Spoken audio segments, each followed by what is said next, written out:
Okay. Welcome everyone to CP3's second Plastics in Fashion webinar, Biomaterials in Fashion, a Plastic Alternative. So I'm Monica. I'm an undergrad in biology at Concordia, also getting a sustainability elective group through Loyola College. And for the past 2 years, I've been working on an independent project on kombucha leather with the lovely co-host, Wanda. Hi everyone, so my name is Wanda. I recently graduated in Business Technology Management in December, and now I'm a project manager at Couche-Tard, and I'll pass it on to Maeva. Hi everyone, my name is Maeva, and I'm the communications coordinator at CP3, and I'm also in my third year in urban planning. So before jumping into the wonderful world of biomaterials, I will start with a land acknowledgement. So we would like to begin by acknowledging that Concordia University is located on unceded Indigenous lands. The Kanien'kehá:ka Nation is recognized as the custodians of the lands and waters on which we gather today. Tiohtià:ke, or Montreal, is historically known as a gathering place for many First Nations, and today it is home to a diverse population of Indigenous and other peoples. We respect the continued connections with the past, present, and future in our ongoing relationships with Indigenous and other peoples within the Montreal community. So I'll now talk a little bit about our project. So for those who don't know us, we are CP3, and our name stands for the Concordia Precious Plastic Project. Our mission is to address the plastic crisis by repurposing Concordia University's plastic waste for the communities of Montreal. Our goal is in alignment with the Concordia Sustainability Action Plan, and it's also in alignment with the UN Sustainable Development Goals, so namely number 12 and 13.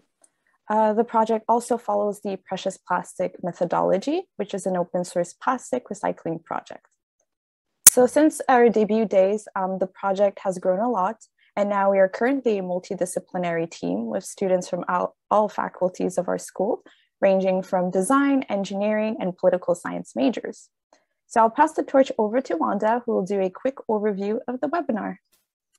So we're going to start by talking about what are biomaterials, and particularly we'll focus on two types of biomaterials that are created from algae and kombucha leather, so Scoby leather.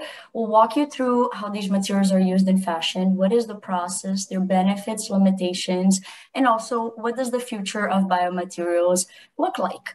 We'll take some time as well to do a Q&A. And as Marina mentioned, you can post your questions in the chat, or you can turn on your camera and we can have a discussion. We do want to say that neither of us are industry experts. We are learners, we're curious people who are very interested and passionate about this topic.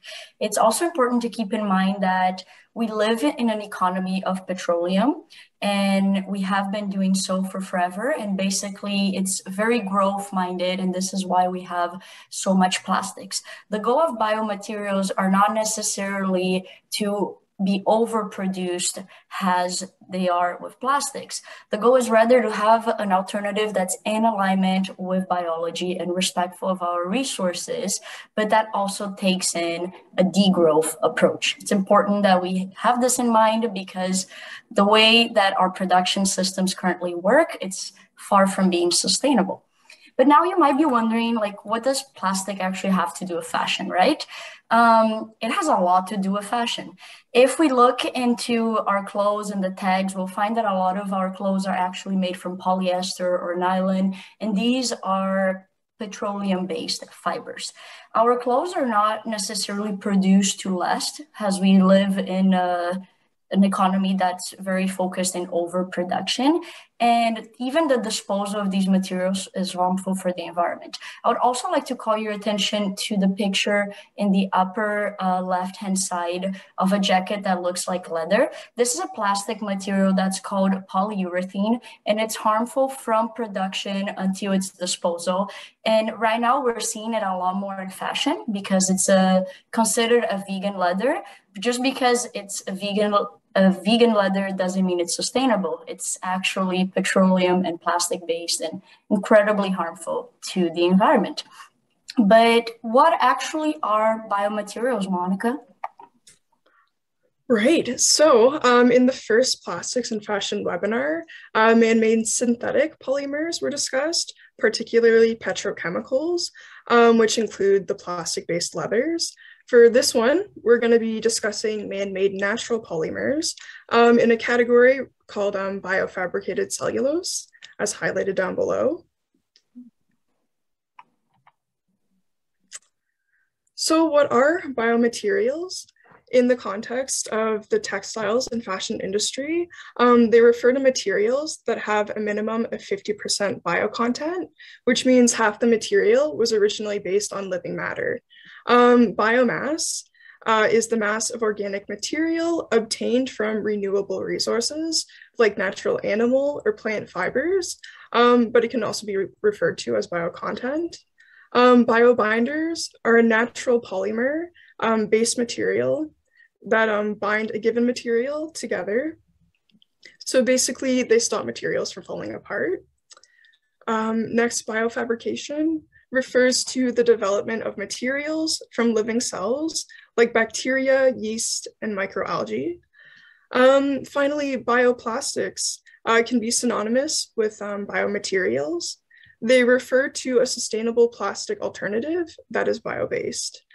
So a couple biomaterials that are currently being explored in the fashion industry include fruit skins, coffee grounds, agricultural waste, mycelium, which is a vegetative part of fungi, and then the two that we'll be focusing on, microalgae, as well as kombucha leather. So we're going to start off with algae. What are they? They're a pretty diverse group of organisms. They range from single-celled, like diatoms or phytoplankton. The photo on the top of this slide is an example of a diatom. And then they range all the way to giant sea kelp, as you'll see on the bottom. They are photosynthetic, which means that they get their energy from the sun to create their biomass. Now, algae can be broadly categorized as brown, green, or red, and that includes a species called black algae, or Audionella, which is classified as a red algae, and we'll be discussing that in a little bit. So algae play a significant role in the environment. They're known as biomarkers, which means that they help us determine the health of an ecosystem, but they can also be detrimental to these ecosystems if they form something called a toxic algae bloom, which are rapidly accumulating floating masses of algae that are capable of metabolically producing toxic chemicals that can harm the neighboring species.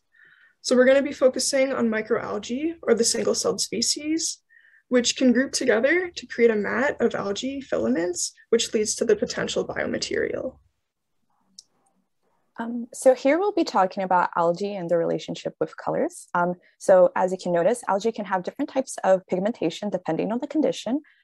First, we have brown algae, which is especially abundant along the rocky coast and cold waters.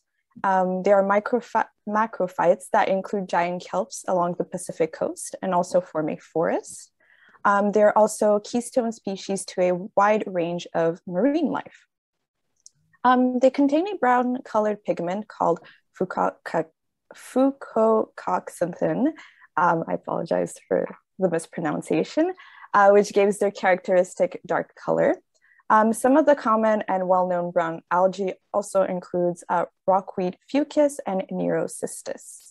Then we have red algae, and this is often found in shallow waters, deep tropical seas, as well as fresh water. And some species contain a red pigment called phycarythrin, and others range in color from green to red, purple, and greenish black. The pigments also include chlorophylls A and D. Third, we have green algae, which can be mainly found in fresh water, but they can also be found in brackish and marine ecosystems. They are often thought to be in the evolutionary line that gave rise to the first ever land plant, and they're given the name of grass green algae because they have similarities in pigments to terrestrial plants. And lastly, we have black algae.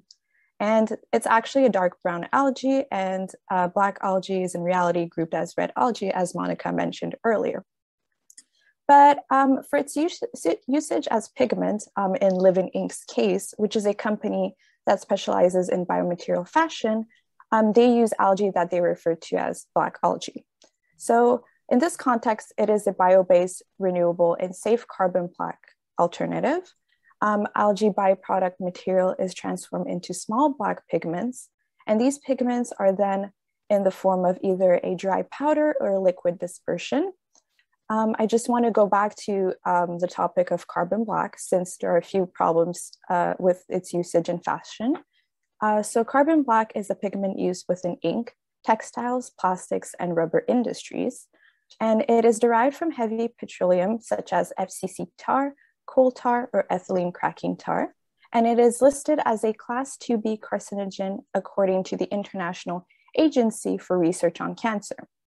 Hence, carbon black is dangerous to human health, causes environmental degradation, and is produced using finite sources. The next slide here, we can see the process of creating the material for pigments.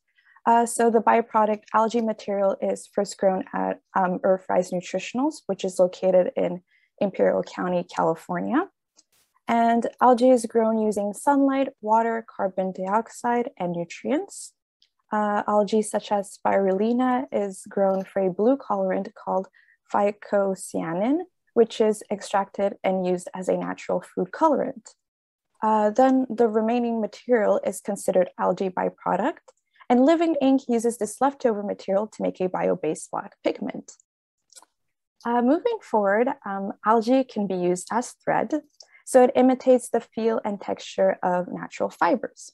So there's this company called Algae, which explains that they use an extrusion process to turn biopolymer texture into a filament. And then they extrude the mixture into a salt bath that cures the bio yarn.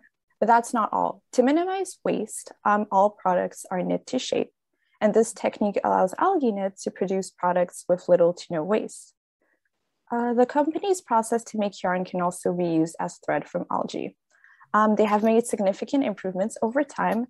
And as you can see in the previous slide, like the second image, their initial prototype, and you can see their early beginnings, how they tried out with algae to make the thread. And on the third image, we can see their latest development being successful at creating a thread that can be used for everyday sewing practices. So in the next slide, the process image that we see here is from Algae Text Project, which is a research that started in 2020 and expected to finish in 2023, with the goal of demonstrating the technical feasibility of the material. So this is not related to algae knit. So to create yarn in Algae Text Project, a biopolymer mixture using algae is created and then extruded into filament, which shares similarities to CP3 and how we seek to create filament for 3D printers. Additionally, when the material is no longer desired, it can be broken down by microorganisms. Next, we can use algae as leather. We can see here this case on the screen, which is made with not only algae, but also with fruit waste. There's this company called Peelsphere, which is known for using both materials for their products. And they create stuff like biodegradable buttons to standing lamps. And of course, they also specialize themselves in fashion. They create their algae leather through advanced material engineering. So in the next slide, we can see the process to create their material. So first, they have the fruit waste and it's mixed and ground into fine pieces. And afterwards, they are blended as a biobinder. Then they are formed into sheets of materials. And finally, here we can see the final design, which can be created into a variety of products. And overall, there is a cycle going on for the leather. Naturally, the material enters a closed loop system, which extends its lifespan and realizes its full potential through recycling, redesign, and remanufacture. Here, the pictures that we see on the screen is just to show the process for making algae leather, because it does different experimentation and new techniques are developed by designers. So for this technique, felt fibers are used in combination with algae. So the first step is to separate the fibers, then it's placed in a rectangular frame. The algae is then combined with activated charcoal and poured in the frame. Right above goes the fiber layer. The designers then tap on the materials throughout the frame, which allows it to dry. Finally, the last step is spraying calcium chloride to seal the material, and this will finalize the process and create a leather-like sheet. So that was all for the different types of materials that we can use with algae, and we'll now transition to the material benefits with Monica. Right, so some benefits for the use of algae as a biomaterial. First of all, they may create an incentive to clean up algae blooms, helping protect the aquatic species that are normally vulnerable to these blooms. Some companies are already taking this on, like Vivo Barefoot, which use these mats of algae to create their bloom foam material for their footwear. Next, the algae are carbon negative, which means that they remove CO2 from the atmosphere, encouraging the removal of greenhouse gas emissions.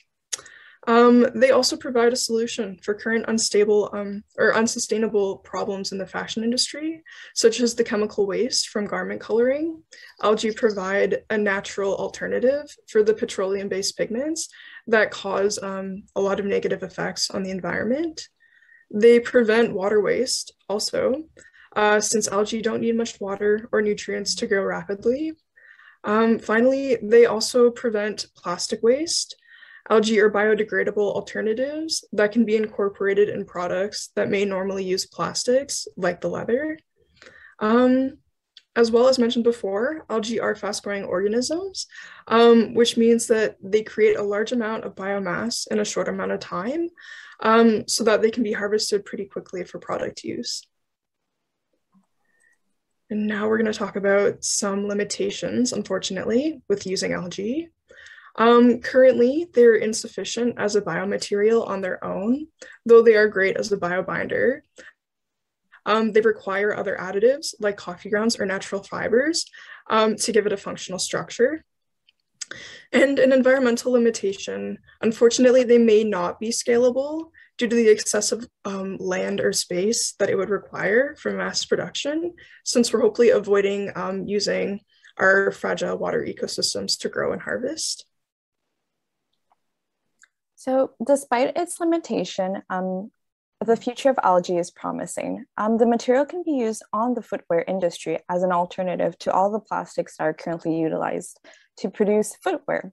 So we can see two examples. The first one at the top right is research being developed at the Fabry Academy in Spain, where the student uses a mold to add the algae leather, then the researcher uses a process called vacuum infusion to get the mold that we see here in black.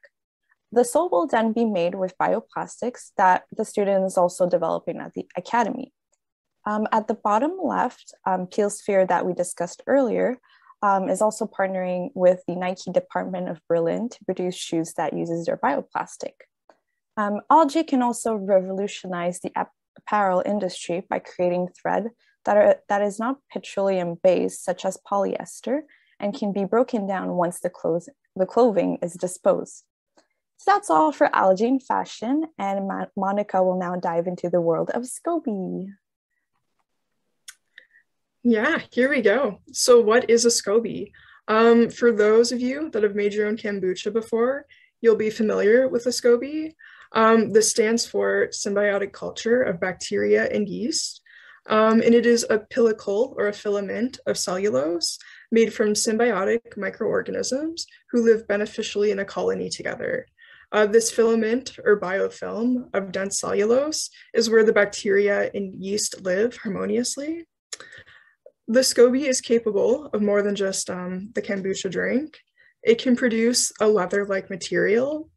When the biomass produced from the Scoby is dried out, it creates this orangey brown faux leather, as you'll see in the bottom image, which is very cool. I think it's also important to mention with a stigma around bacteria that the microorganisms, especially the bacteria in a Scoby, have a biosafety level of 1, which means it's completely harmless to us, actually even beneficial for our microgut health. And now on to how kombucha leather is made from the Scoby. Kombucha leather is produced through the metabolic process called fermentation. This is a process that occurs when there's a lack of oxygen or no need for it, which yeast and bacteria are both capable of. In the process of fermentation, the yeast cells use the provided sugars to produce alcohol molecules, ethanol, and then the bacteria oxidize these alcohols to produce lactic and acetic acid. And the formation of this acid is beneficial for the microbes since it fights off potentially parasitic or harmful microorganisms that aren't quite adapted to their acidic environment, which is ideally a low pH of 2.5 to 3.5, meaning pretty acidic. Now we're gonna go into how to make the kombucha leather. What are the ingredients that we use? It's a pretty easy enough process. Probably pretty similar to making kombucha as a drink as well. All you need is the Scoby mother, sugar, distilled or boiled water for purification, green or black tea, which provides another sugar source, and then apple cider vinegar, which is optional. It just encourages the right pH or acidity level. And then place together in your desired container or mold, which should be sterilized. And you can use rubbing alcohol or even boiling water for this. So on to how we made our own kombucha leather at home. We broke it down into 4 steps. The first one takes up the most time, which is preparing the culture with the previously mentioned ingredients, the water, sugar, tea, the vinegar, and the Scoby mother placed in a sterilized container or mold. And then once that's all put together, you leave it for the incubation period in a low lit environment between 2 weeks to 1 month for the growing stage. Step 3 are the preparations for drying. Once the Scoby offspring has reached the maturity or its desired thickness, you remove this top layer filament and then you place it on a non-porous surface like treated wood. And then the final step is just waiting for the appropriate amount of time for this filament to dry. And then you have your own homemade sustainable faux leather. So you can do it too yourself. This experiment is pretty safe and foolproof for anyone that's interested. The ingredients are also pretty affordable. You just need a little storage space, which you can use a washroom or a closet for. So yeah, join the bio revolution and start growing your own sustainable fabrics. So it isn't all roses, of course, and it's important to acknowledge that failing is a part of learning. And we actually failed a number of times. We put our top 3 in this slide. The first one is a classic for anyone that's experimenting with creating bioplastics at home, whether it's potato plastic or rice plastic or, kombucha leather, which is to grow mold. That's almost a rite of passage. You'll grow mold at some point, and that's okay. So what you do after is you throw that out, you sterilize your bucket, and you try again. The second one, and it's super important, is eaten by wood. The proper term is absorbed, but we find that eaten sounds a bit more interesting. And what that means is that, as Monica mentioned, we need to leave the material to dry, and it has to dry in wood that's non-porous, or you can also hang it or put it in. Some designers will put it directly into the mold that they would like. The reason why it gets absorbed by the wood is that if the wood has porous, as the Scoby is drying, it is letting go of a lot of its liquid. And if the wood has porous, it's just going to merge into the wood. The third one is that we decided to dye the Scoby leather after the material was formed, and we also used powder. So we used turmeric powder, and we just kind of like rubbed it on the Scoby. It wasn't very scientific. It was really experiment, and it was an experiment that we failed because you're not supposed to dye your Scoby like that. You could do the dyeing as the material is growing, or you can do the dyeing in liquid format afterwards, which we're currently trying to get it right. This material has some benefits. It has quite a lot of benefits. And first, it's eco-friendly. There's no animal harm whatsoever. It is biodegradable, and compost love this. Whether you're throwing in the actual Scoby or you're throwing in the material itself, it's rich in bacteria, so it helps out a lot. Has the composting process is developing. It's very simple to grow, as Monica shared. It does not occupy a lot of space at all. We really use a shelf in our closet, and we've been doing so for a long time. And as we can see on the slide, some designers that do it at a more advanced level, they would just stack up. And it literally grows itself, which is not the case for most petroleum-based materials whatsoever. There are some limitations as well. The primary limitation being that it is not waterproof. And what that means is not that if you wear your Scoby leather outside and it starts raining, you're just going to be naked. That's not what it means. And in the blue image, this is a Scoby leather that we actually try to get it wet. It starts to reabsorb the water and it becomes slimy. So it's not the best thing that you want to have on, you know, if you're stuck in the rain. The second is that it doesn't meet the market expectations. This goes back to what we discussed about our society being obsessed with growth and treating all natural resources as infinite.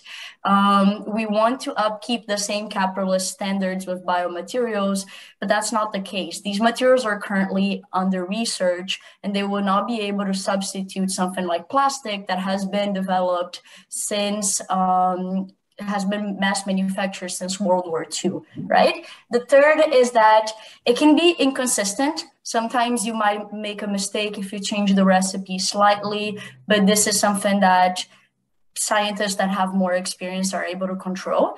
The third is the fourth is contamination. That brings us back to mold.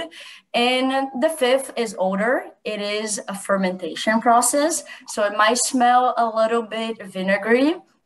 If you have sinus problems like me, you won't notice too much, so it's okay. We'll talk now about how this is used in fashion. So here we see Suzan Lee. She's a pioneer in the biomaterials revolution. In this image, she's presenting a TED Talk where she's wearing a material that she has grown herself. And this is really, really interesting because she has been in the forefront of the experimentations of these materials, and she has developed different sorts of jackets. And now she leads a project called Biofabricate, which has many open source resources. And it also has a conference coming up in the summer. If this interests anyone, we have been putting these links throughout the PowerPoints to motivate you to go into these websites and learn a bit more. One interesting fact is if we look at the blue jacket, this jacket, since the Scoby leather is highly absorbent of pigment and liquid, it would only take one dip of indigo to get it blue. Whereas for a pair of denim jacket, for example, it would take 17 dips of indigo on average to get that color. And as Maeva mentioned, pigmentation is a big problem that leads to a contamination of the water and contamination of our earth as a whole. Secondly, we have Sacha Lauren. She is also very influential in the world of biomaterials. She sells some of her creations on Kombucha Couture and also on Etsy. And in the image we see, her and her models are wearing kombucha leather outfits in the Sacramento Fashion Week in 2014. It's very interesting the way that she's able to manipulate the material and do her dye to give this metallic look. It's extremely beautiful in our opinion, of course. And she's also on the forefront of the kombucha leather revolution per se. The third is literally all of us. It's the internet. It's indie research. It's the person putting videos on YouTube saying, hey, I just made this wallet. You should check it out. And we really do want to emphasize on this because as the material is being developed and as it's safe to do it at home, there's quite a lot of innovation that's coming from people like me and you. And we want to incentivize that every time more. So when we talk about the future, we hope the future will be as happy as this lady from myfermentation.com holding her Scoby leather and smiling.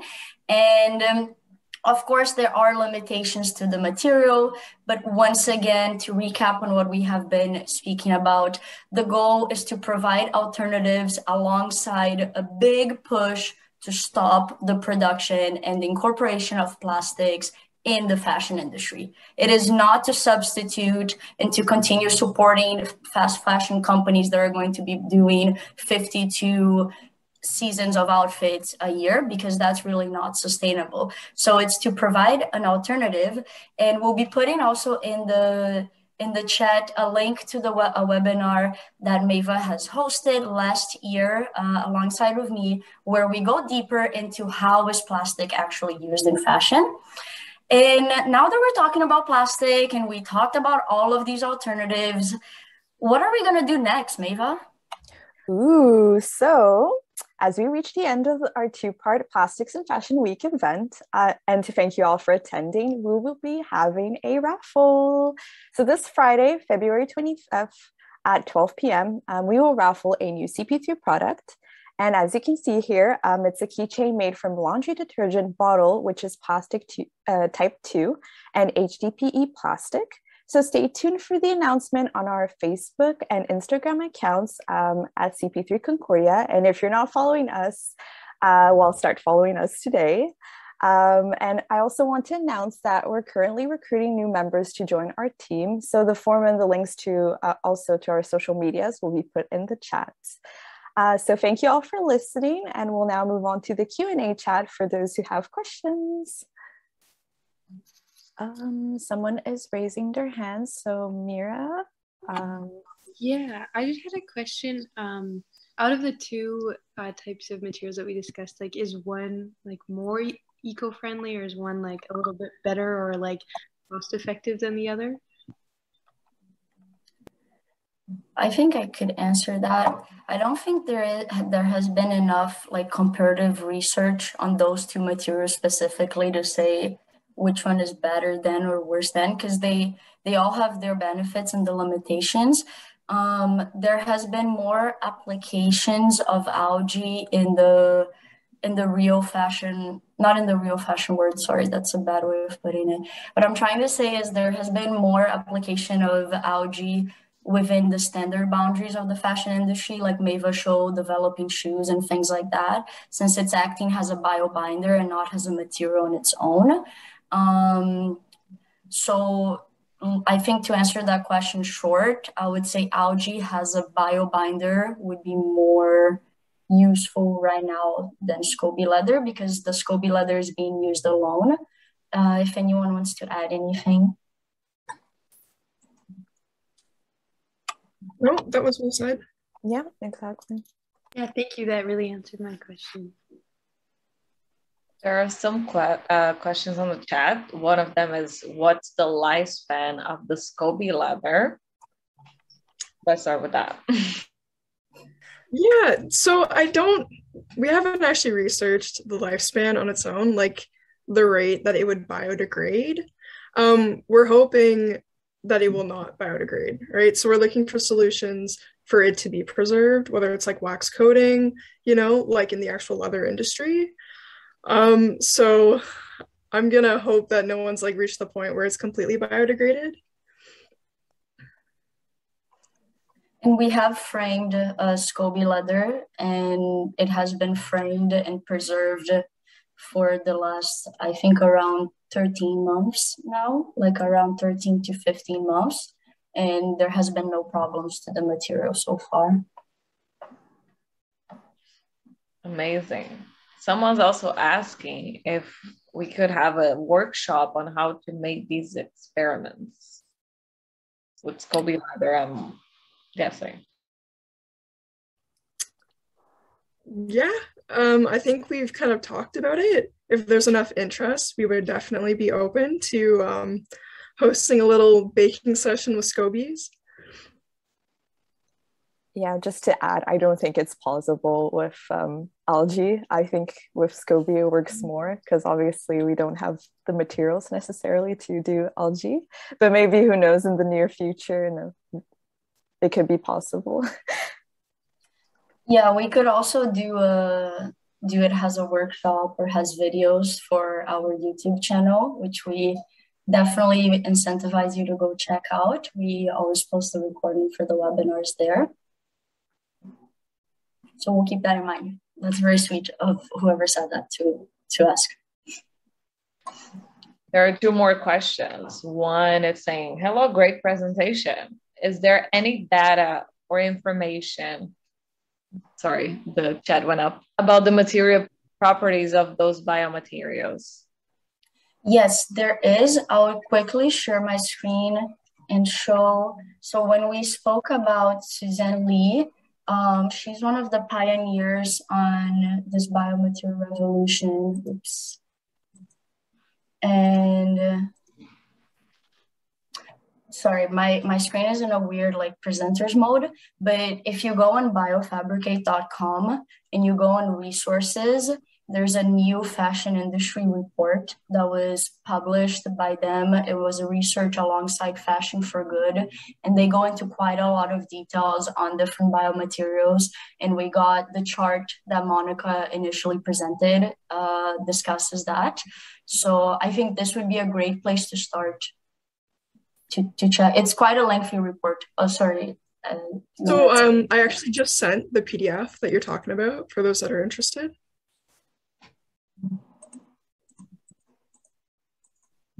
And we have yet more. Someone asked, how could we go about washing the Scoby leather because things happen? You ideally don't. Like, so you treat this material like you would treat leather, right? We don't wash leather. So it's not very absurd when we think about how we treat leather or leather shoes. We don't wash it. If something is stained, we might spray it with a little bit of water and just rub it with a cloth or something. It would be the same treatment for these materials. Unless the example Maeva shared of the algae with the calcium chloride on top that creates a coating. So in that material, I think you should be able to like put a bit more water, but again, I wouldn't recommend, like it could harm the material. Yeah, they said they meant more like spraying. So I guess you answered your question. And it made me wonder something, because I know that if your leather is not doing so well, you can put moisturizing in it, just like because it's animal skin, just like ours. So if it's dry, you put moisturizer. Would that make any sense with Scoby leather? So right now, sorry, girl, go ahead. No, I know you guys are not like experts, but like in a brainstorming session, like, would that make any sense, or would it absorb the liquid way too much, that kind of thing? I would, yeah. Sorry, Wanda, you go. Okay, I would say like once they figured out the right kind of like barrier to create, whether it is wax or whatever, to preserve the material, then totally like moisturizing that barrier probably would be beneficial. Because I'm sure, you know, like think of wax, eventually it likely dries out. Yeah. Yeah, we'll be trying to do like a waxing with beeswax and coconut oil, because like we read about that online a lot while researching for this webinar. So that would kind of coat the material a little bit, but it wouldn't be something that you would be applying frequently. But if you do try and you find out that that works, please let us know. Like, that'd be great. I love that. Oh, someone said wax and oil works. This is great. Thank you for the PDF and presentation. Keep it up. Just subscribe to the channel. Thank you. Thank you. Oh, and we also have another question from another person. So it says here, do you think this will ever scale to a level that's competitive with plastic with enough time and effort, or is there too much of a limitation with these biomaterials? I love that question. I think first and foremost, the way that we treat plastic and the way the plastic industry works is destructive. So the goal is not to necessarily compete with plastic, but it's to provide an alternative.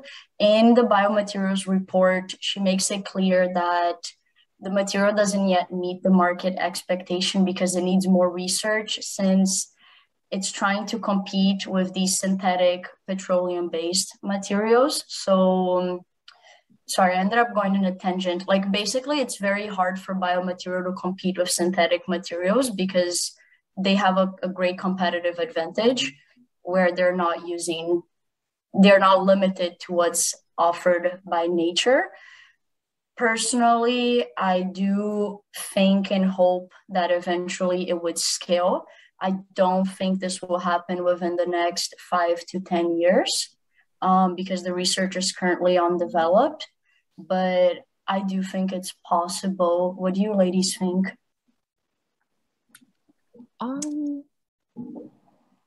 Yeah, I think it's possible. I mean, especially since we would like to change the industry of plastic, and I think by having like competition, maybe it might change things. And like, I think since research is increasing with biomaterials and it might become a more common thing, I do feel like there is potential, especially with time and effort. I don't know if it's going to be within the next 5 years, but maybe let's say within the next 10 years, it would be, I think there is something to develop here.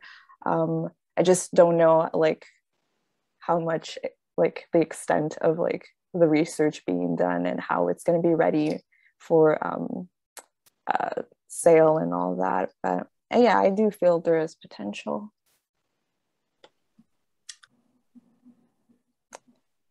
Are there any more questions or comments? Yeah, hello.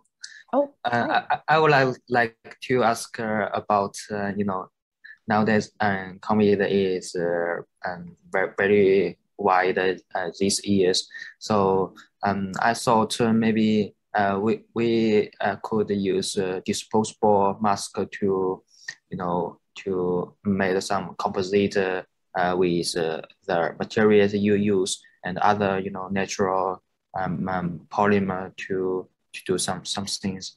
So I thought this is, promising. Yeah, it's definitely promising. Was there a question? Did I miss something? I'm sorry.